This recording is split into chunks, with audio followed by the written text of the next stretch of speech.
Escola Bíblica Dominical, fonte de aprendizado do Departamento de Ensino Bíblico da Igreja Evangélica Assembleia de Deus em Londrina, Estado do Paraná.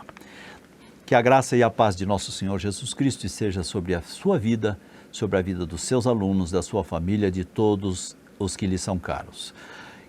Que neste momento você possa compreender a vontade de Deus para a sua vida no ensino da palavra de Deus. Que você possa entender a cada ensino que for ministrado aqui, você possa transmitir aos seus alunos e eles tenham um excelente aproveitamento. Estaremos, nesta oportunidade, estudando a nossa lição de número 10, que vai ao ar no dia 7 de março de 2021, cujo título é O Senhor Jesus cura hoje. Esta lição tem como texto áureo o Salmo 103, versículo 3, que diz assim: É Ele que perdoa todas as tuas iniquidades e sara todas as tuas enfermidades. A verdade prática nos diz que a cura de enfermidades é um dos benefícios da obra redentora do Calvário.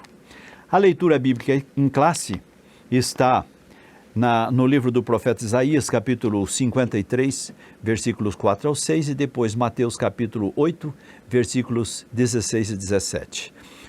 Isaías 53, versículo 4 diz: Verdadeiramente ele tomou sobre si as nossas enfermidades e as nossas dores levou sobre si.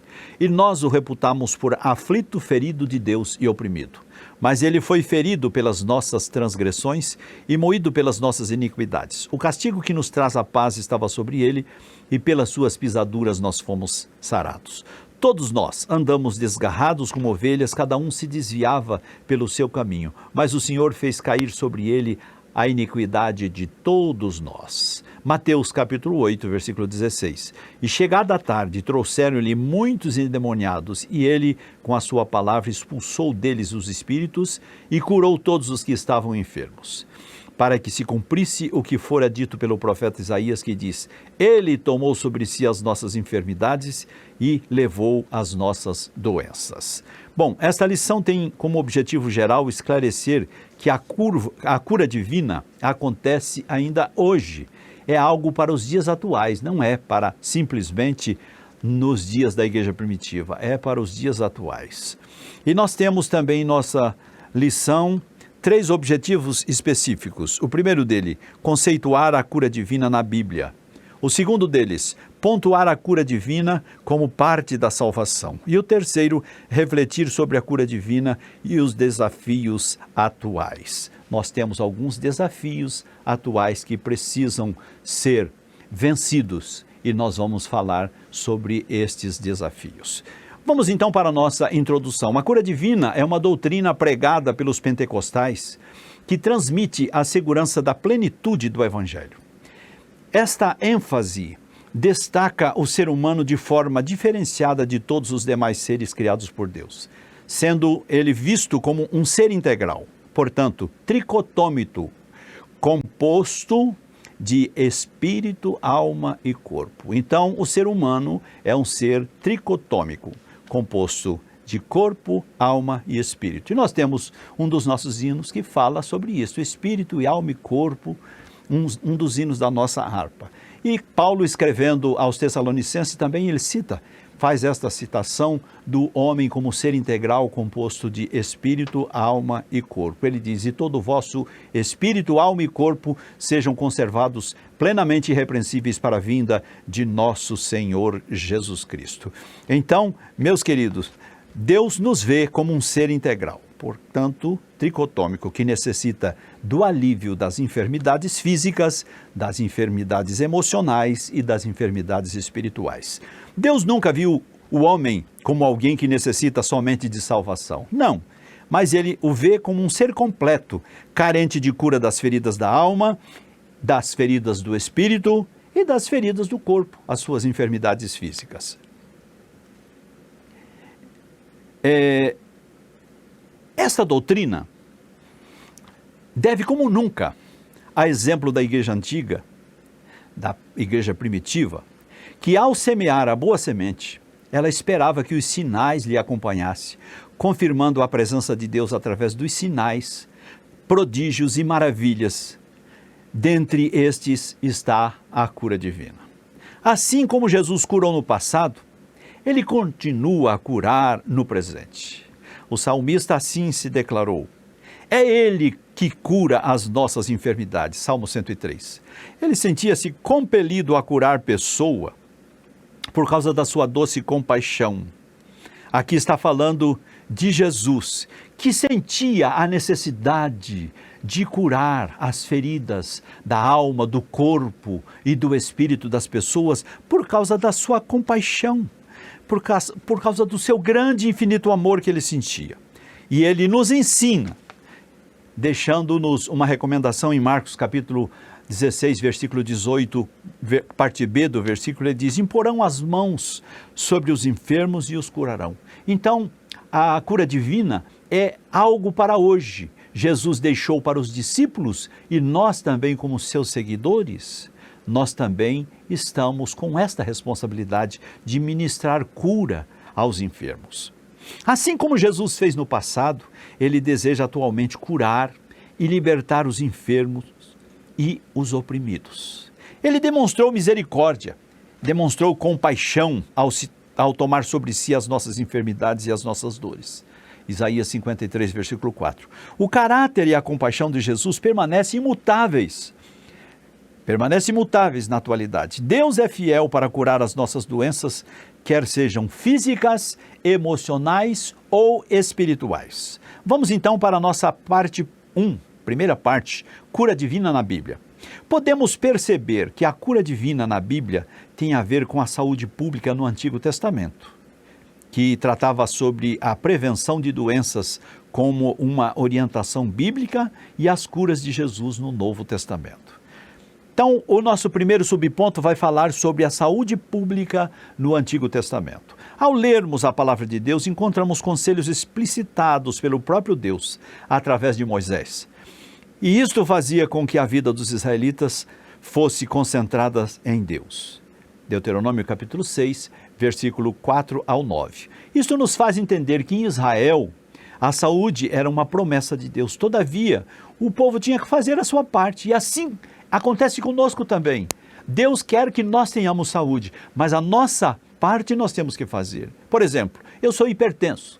Eu sei que não posso comer sal. Eu não posso abusar dos embutidos. Se eu fizer isto, eu não estou cumprindo a minha parte. Deus não tem responsabilidade de manter a minha saúde.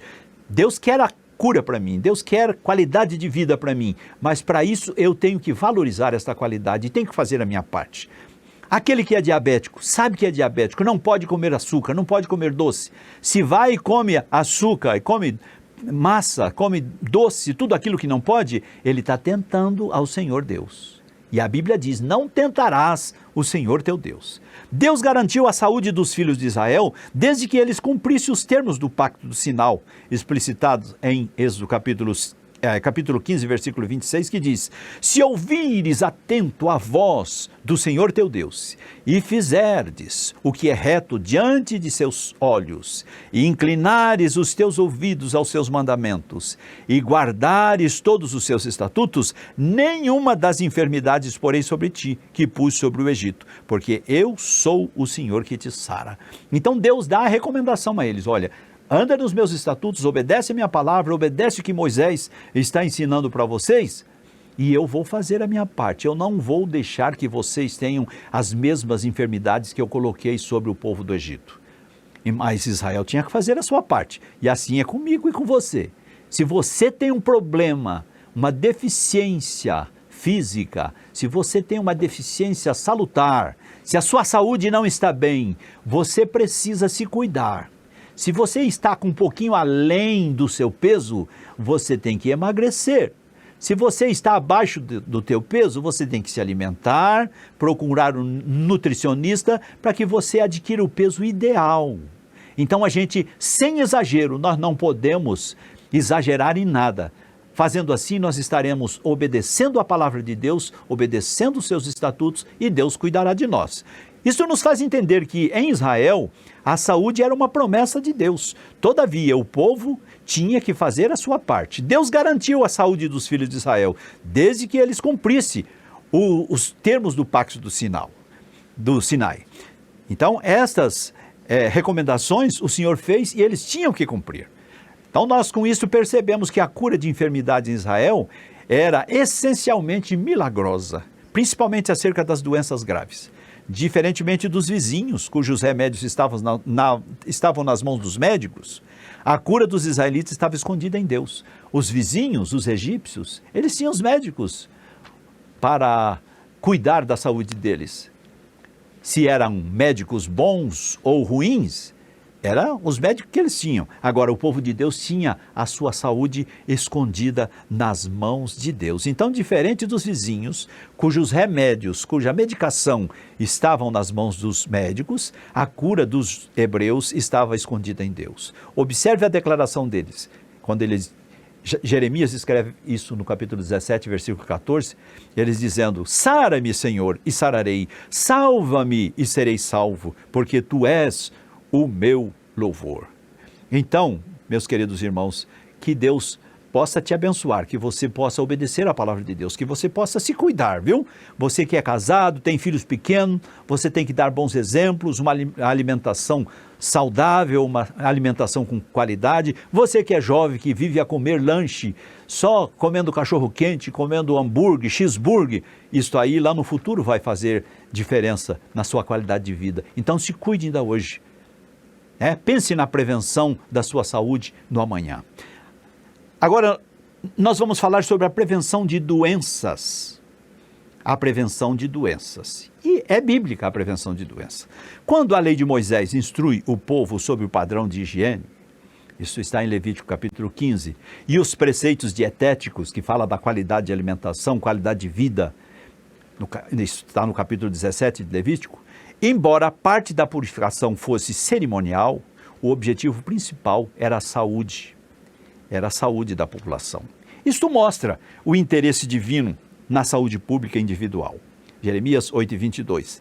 A alimentação saudável e a higienização adequada são bons hábitos que contribuem para a boa saúde. Então nós sabemos que para termos uma boa saúde nós temos que ter uma alimentação saudável, escolhida. Nós temos que ter uma alimentação com qualidade, mas a nossa higiene também. Temos que tomar banho todos os dias, se possível, de manhã e à noite. Se não puder de manhã à noite, pelo menos à noite.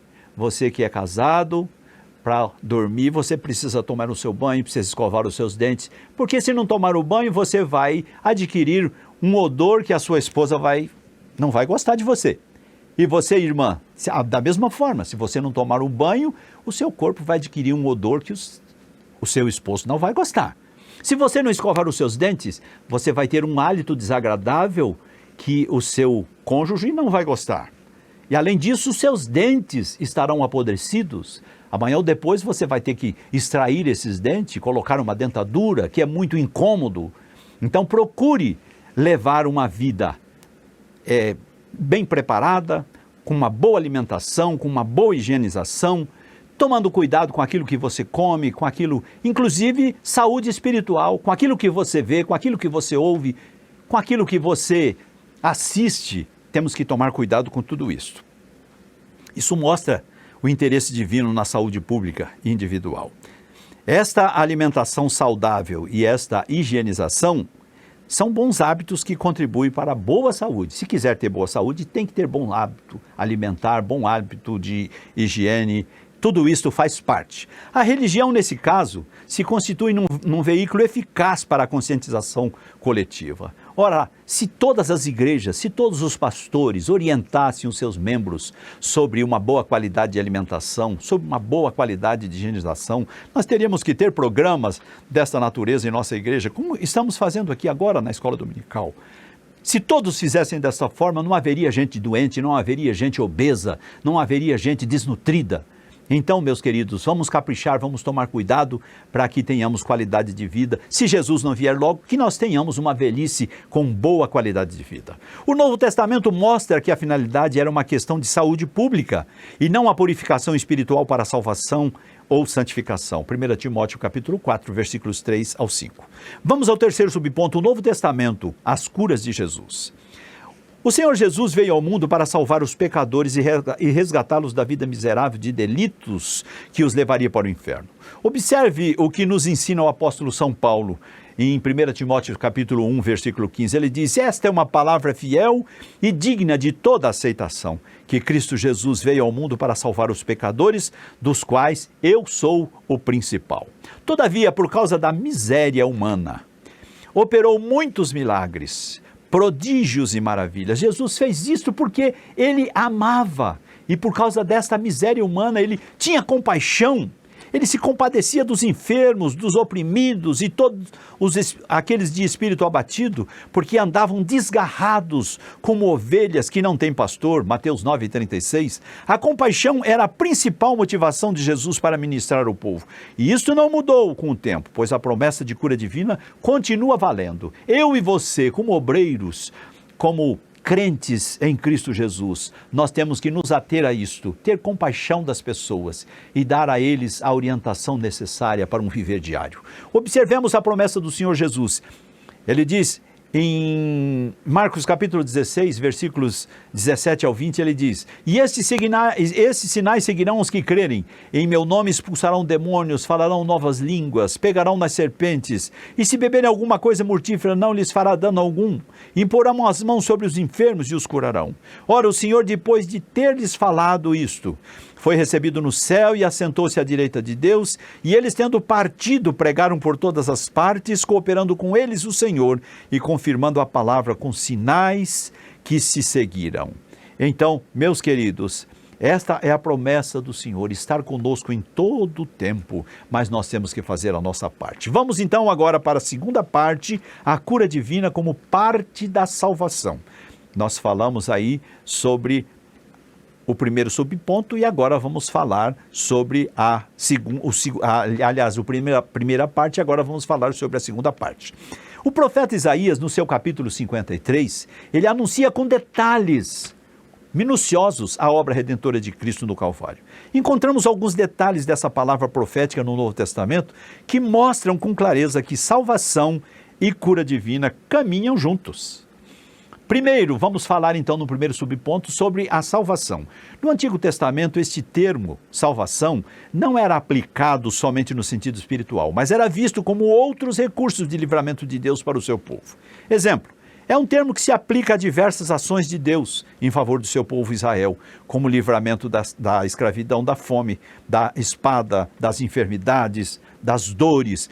E quando se fala de condenação eterna, esse termo é usado como livramento do poder da maldição do pecado e a restituição do ser humano à comunhão com Deus. O homem que estava separado de Deus, agora ele tem a oportunidade de ter esta comunhão restaurada, restituída.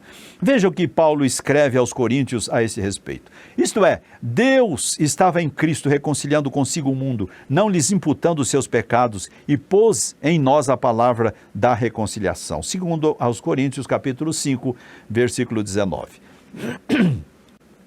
O escritor aos Hebreus também cita esta condição, dizendo: e visto como os filhos participam da carne e do sangue, também ele participou das mesmas coisas, para que pela morte aniquilasse o que tinha o império da morte, isto é, o diabo, e livrasse todos os que, com medo da morte, estavam por toda a vida sujeitos à servidão.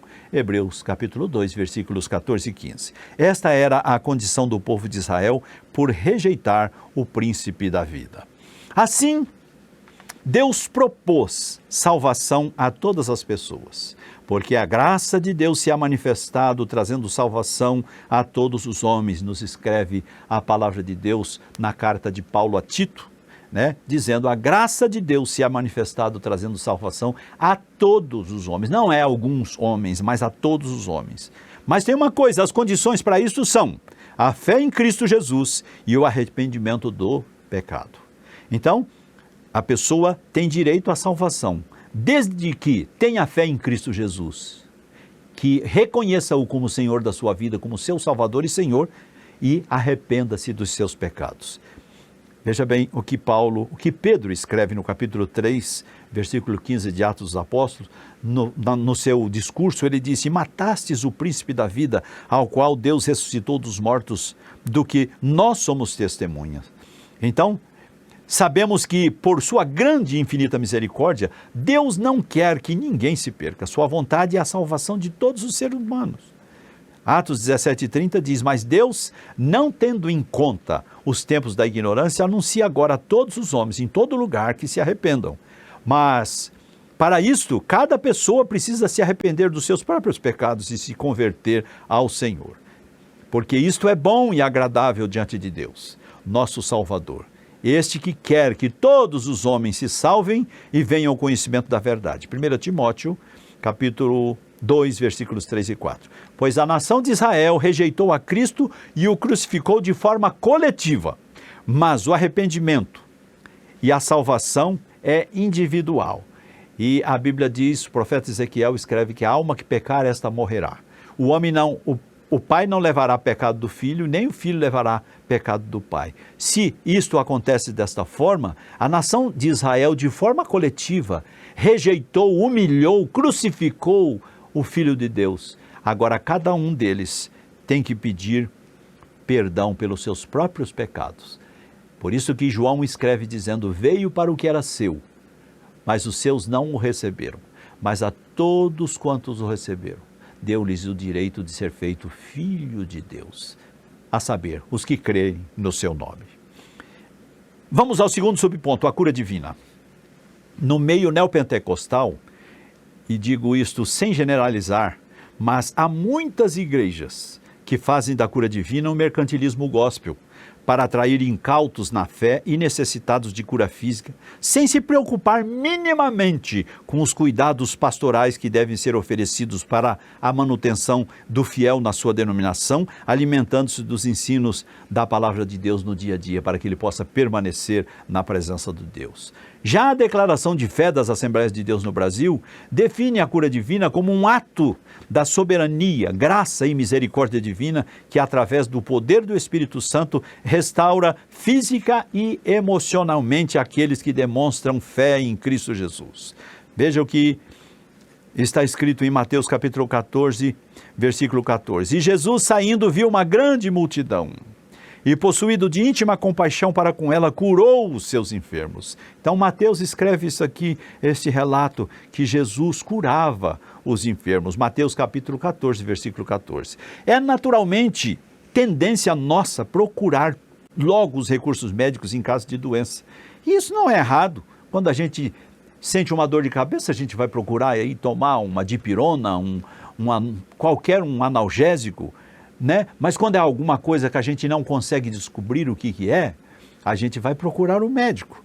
E não é errado procedermos dessa forma. Jesus mesmo disse: os sãos não precisam de médicos, mas os doentes. Se Jesus disse que os doentes precisam de médico, não é errado a gente procurar médico.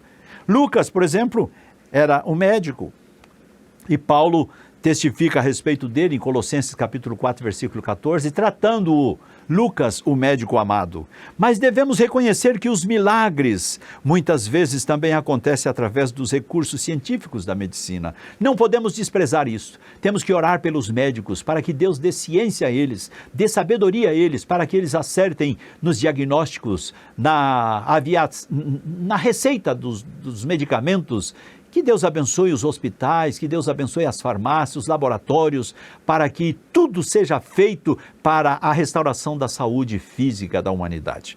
É naturalmente tendência nossa, então, procurar os médicos, mas não é errado, não é pecado ir ao médico, porque Jesus mesmo disse: os sãos não precisam de médicos, mas sim os doentes. Além disso, temos um recurso da fé chamado oração da fé com imposição de mãos e unção com óleo em nome do Senhor. Os discípulos, por ordem do Senhor Jesus, faziam essa ministração. Veja bem, se você olhar em Marcos capítulo 6, versículo 13, vocês vão encontrar: e expulsavam muitos demônios, e ungiam muitos enfermos com óleo, e os curavam. Marcos capítulo 6, versículo 13. E Tiago capítulo 5, versículos 14 e 15, está dizendo que a oração da fé salvará o doente, e o Senhor o levantará. Então nós sabemos que, além dos recursos da medicina, nós temos a oração da fé, com imposição de mãos e a unção. Agora nós vamos falar sobre a salvação e cura que está no terceiro subponto. Sabemos que desde a antiga aliança, a salvação e a cura caminham juntos. É o texto que citamos em Jeremias 17,14. Sara-me, Senhor, e sararei. Salva-me e serei salvo, porque Tu és o meu louvor. Então, salvação e cura caminham juntas. A cura espiritual geralmente precede a cura física. Então veja bem que quando Jesus ia curar uma pessoa, primeiro ele curava espiritualmente, ele dizia: a tua fé te salvou, vai em paz. Outra vez ele dizia: perdoado te são os teus pecados, e depois proferia a cura física. Então nós sabemos que a cura espiritual geralmente precede a cura física, vem antes da cura física. Aí depois da cura espiritual, aí vem a cura física. O salmista Davi assim se expressa no Salmo 103, versículo 3, dizendo: é Ele que perdoa todas as tuas iniquidades e sara todas as tuas enfermidades. Então veja que Ele perdoa primeiro e depois sara as nossas enfermidades.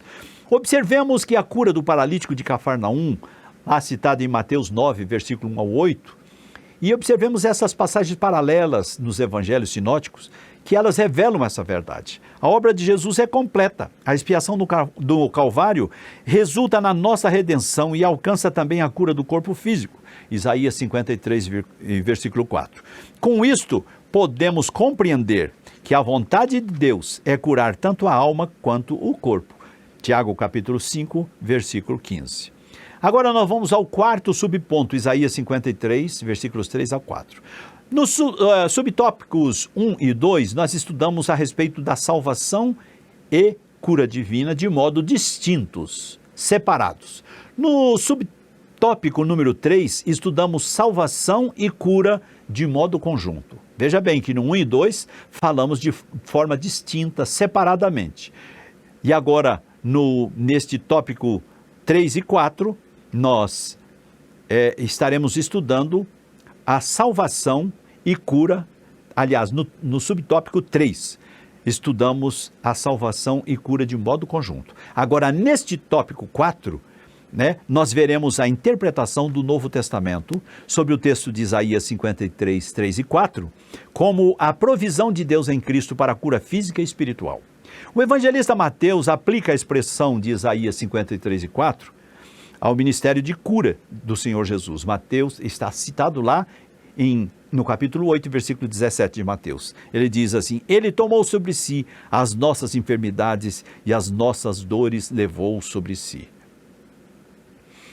O verbo sarar, aplicado em pelas pisaduras fomos sarados, neste termo, nesta frase, pelas suas pisaduras fomos saradas, o verbo sarar indica cura física. Isso está muito claro nas inúmeras curas físicas de enfermos efetuadas por Jesus. Mateus 8, 16 e 17. Todavia, devemos entender que isto se refere também à cura espiritual, e isso diz respeito à salvação. Veja o que diz 1 Pedro capítulo 2, versículo 24. Levando ele mesmo em seu corpo os nossos pecados sobre o madeiro, para que, mortos para os pecados, pudéssemos viver para a justiça, e pelas suas feridas foste sarados. Então, nós temos aí a colocação de Pedro falando a esse respeito também. Agora nós vamos para a terceira parte, a cura divina e os desafios atuais. Isto que nós temos que aprender, porque é o que vivemos no nosso dia a dia. Temos em nosso viver ministerial uma questão que constantemente precisa ser resolvida. O enfermo, pelo qual vamos orar, sofre de uma doença espiritual ou uma doença física? Nós temos que saber isso. Precisamos constantemente estar buscando a direção do Senhor para descobrirmos qual a origem deste mal e discernirmos a vontade soberana de Deus, que tem ao seu controle todas estas coisas. Eu sou testemunha de pessoas que tinham problema de epilepsia e de repente teve uma crise de epilepsia dentro da igreja, caiu, começou a se bater, e obreiros despreparados, por não ter o devido preparo, por não fazer esta análise, por não buscar a orientação do Senhor, começa a expulsar demônio de um crente Como que um crente dentro da igreja vai ficar endemoniado se ele está em comunhão com Deus? É lógico que a gente sabe, pela vida, a Bíblia diz que pelos frutos se conhece a árvore. A gente sabe o fruto que aquele crente, que aquele irmão produz. Se é uma pessoa que produz o fruto do Espírito, como é que ele pode estar endemoniado dentro da igreja? Não é demônio. É uma enfermidade, precisa de um médico, precisa tomar um remédio, uma medicação, ou se não, precisa de uma oração com fé para que Jesus possa libertá-lo dessa enfermidade. Mas uma coisa é pedir libertação da enfermidade e outra coisa é expulsar demônio. Então a gente tem que tomar cuidado para não fazer bobagem, não falar besteira, né? Subponto 1, as doenças. Como já vimos nos tópicos anteriores, as doenças podem ser na esfera material ou espiritual. Sabemos que as doenças existentes são consequências diretas ou indiretas do pecado. A Bíblia diz em Romanos 3:23, porque todos pecaram e destituídos estão da glória de Deus. E 6:23 de Romanos diz, o salário do pecado é a morte. Mas a parte B do versículo diz, mas o dom gratuito de Deus é a vida eterna por nosso Senhor Jesus Cristo. Compreendemos que as doenças referem-se a uma das causas de maior sofrimento do ser humano. Então, queridos, nós temos que saber que, em geral, né, de maneira geral, nós não podemos generalizar, mas tem enfermidades que são consequências do pecado. Por exemplo, uma pessoa que contrai doenças venéreas, ele tem lá uma doença venérea, é consequência do pecado ou não é? Eu estou dizendo isso para que você possa compreender o que nós estamos tratando aqui.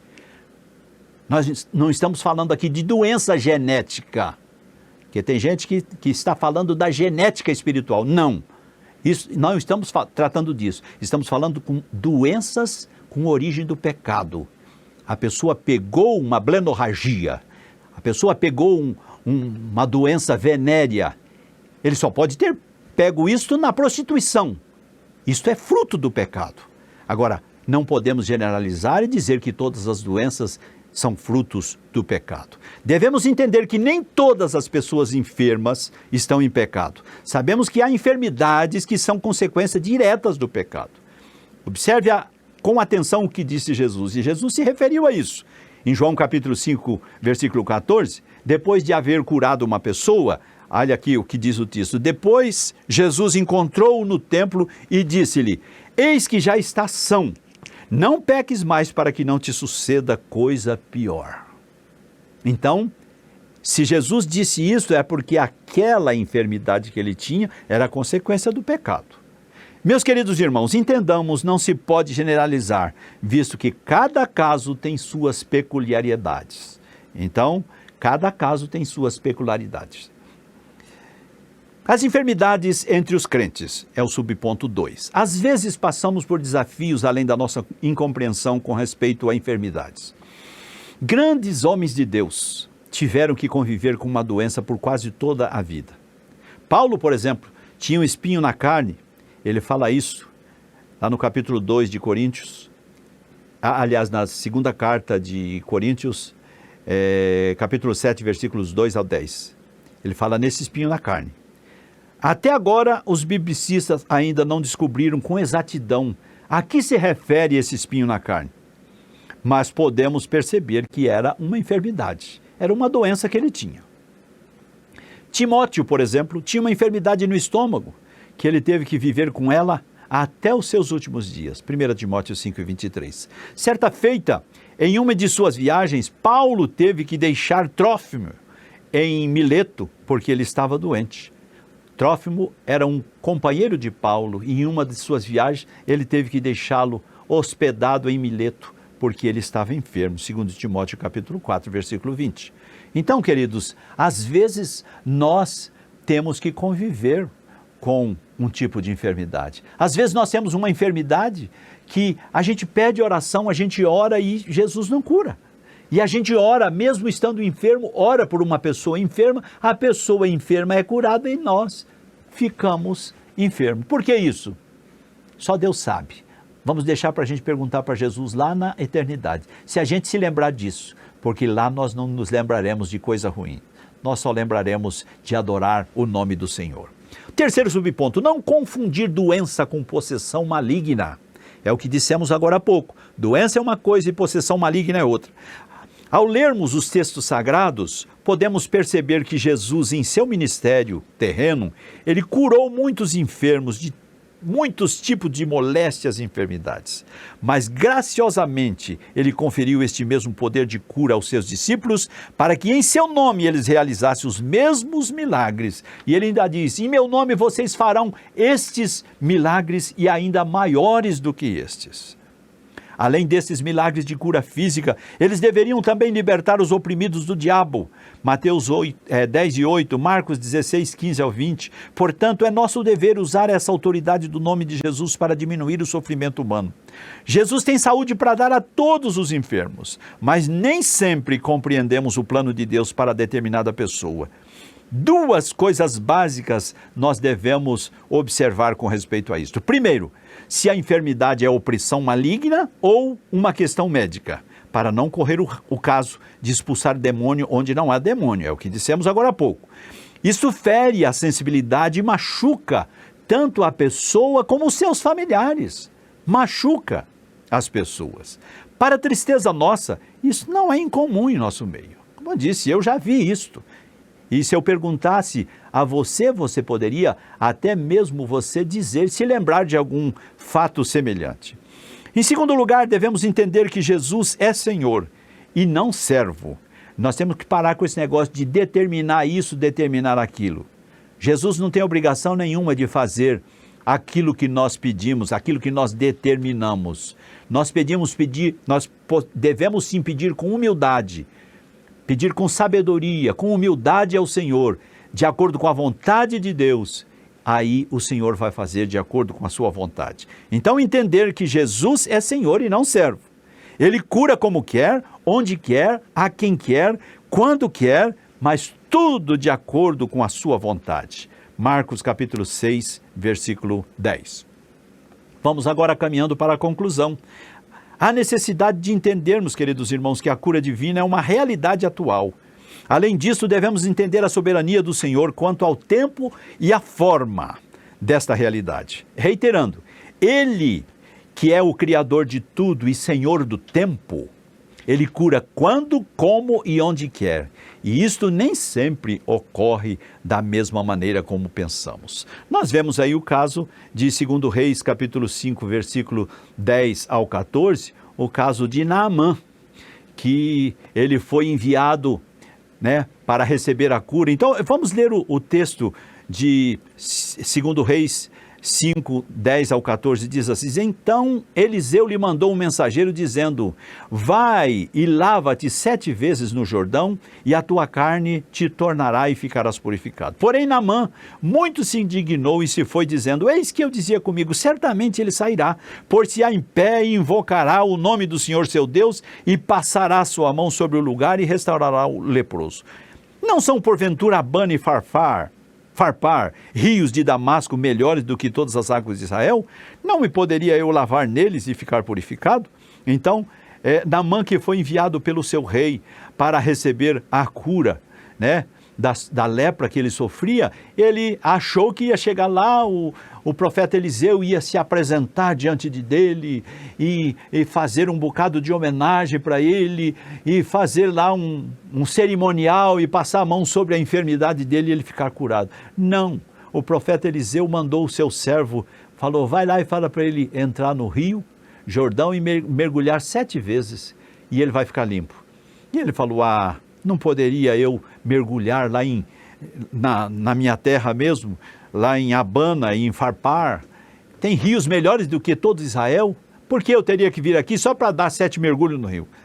Então voltou-se e foi com indignação. Então chegaram-se a ele os seus servos e lhe falaram e disseram: Meu pai, se o profeta te dissesse alguma coisa grande, porventura não o farias? Então ele queria dizer, se ele te pedisse uma grande quantidade em dinheiro, tu não darias a ele para que ficasse curado? Quanto mais dizendo-te ele: lava-te e ficarás purificado. Vai lá e lava-te. Então ele desceu e mergulhou no Jordão 7 vezes, conforme a palavra do homem de Deus, e a sua carne se tornou como a carne de um menino e ficou purificado. Ao finalizar, queremos reafirmar que a cura divina ainda acontece nos dias de hoje. Que Deus te abençoe grandemente. Não se esqueça de uma coisa muito importante. Eu não posso terminar essa ministração sem te lembrar. Jesus está voltando. E você precisa estar preparado para encontrá-lo. Os sinais estão acontecendo. A palavra de Deus está se cumprindo.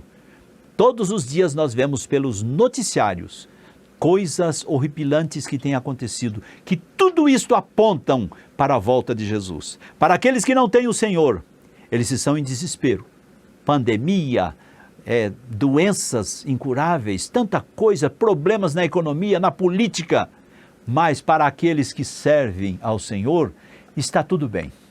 Porque para nós que tememos o nome do Senhor, para nós nascerá o sol da justiça e salvação trará embaixo das suas asas. Então, queridos, te prepare, Jesus está voltando. Que Deus em Cristo te abençoe.